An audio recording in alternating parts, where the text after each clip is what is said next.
We're joined by Juno Award winner, Grammy nominated, and Canadian Music Hall of Famer Tyler Stewart from Barenaked Ladies. Welcome, welcome. Thanks for joining me. It's a pleasure to be here. Up the 400 in Barrie. The traffic getting here was ridiculous as usual, but luckily for the because of the modern miracle of Zoom, I don't have to drive to Barrie to talk to you. We can talk anywhere in the world. That's right. But where are you actually right now? I'm in my home office in Toronto, Ontario.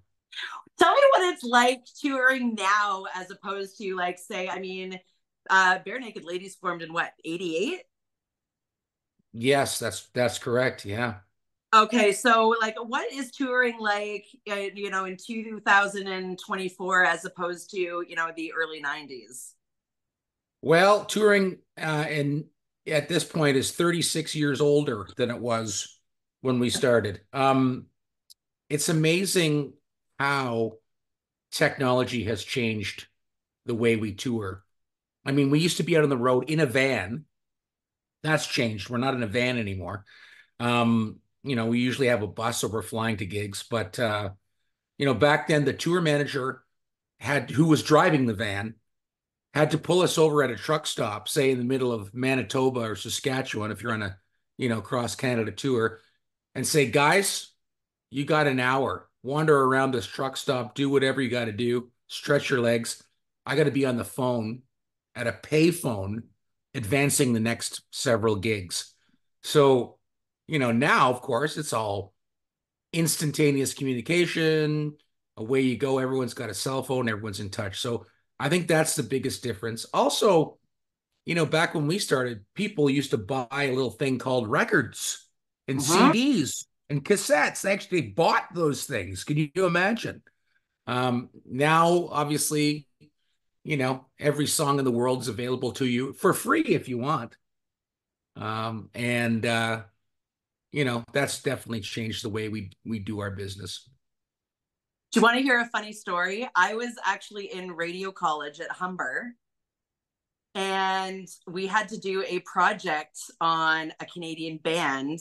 And if we could, somehow get an interview, then that would have like got us bonus marks. And I actually talked to you guys back in 2003.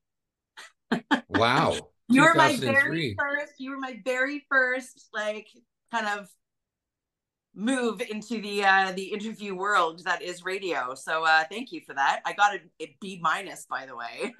Oh no. Well, B for Barenaked. I think, Ah, Amy, ah. that obviously your enthusiasm for radio hasn't waned. And for me, I also went to like broadcasting school. I went to the institution formerly known as Ryerson for radio and television arts. So I graduated in 1989, a little before you. But I ended up going into this band and then running into all my classmates across the country in various media jobs. Either they'd be behind the camera producing the show, or shooting it, or holding the microphone and interviewing me. Because I'm in the band.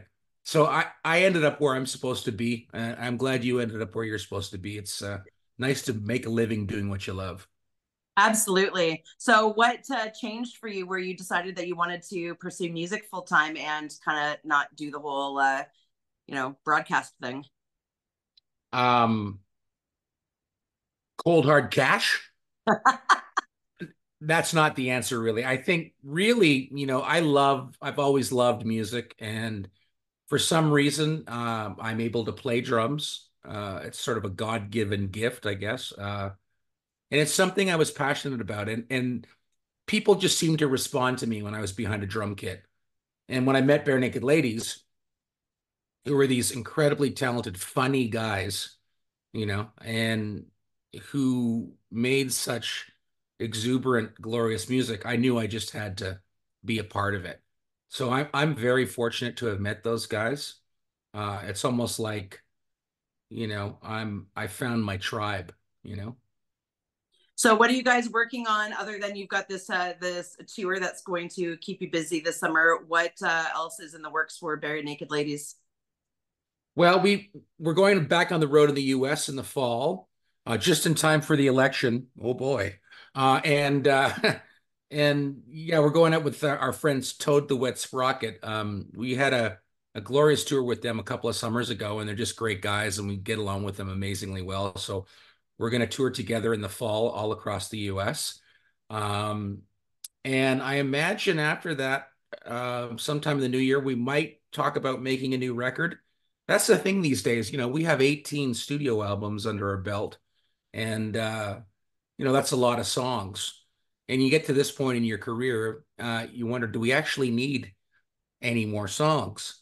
But the creative process of making an album, like our last record that we made, In Flight, we had such a great time. We were together, everybody contributed, we're high-fiving in the studio, things like that. And then the record comes out and the world collectively yawns.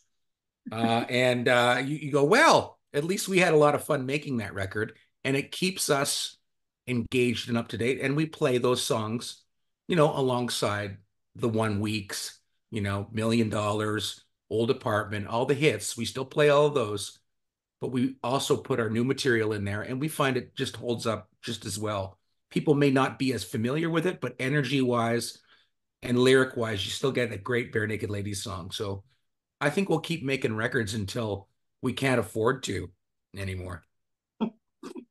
Well, we'll keep coming and supporting your shows so then you can keep making more albums. Kind of works that way. Can I get that in writing, Amy? Sure. I'll write it down right now. Okay. Thank you so much, man. Have a wonderful summer touring. All the best. Thank you very much. Thanks for having me. Cheers.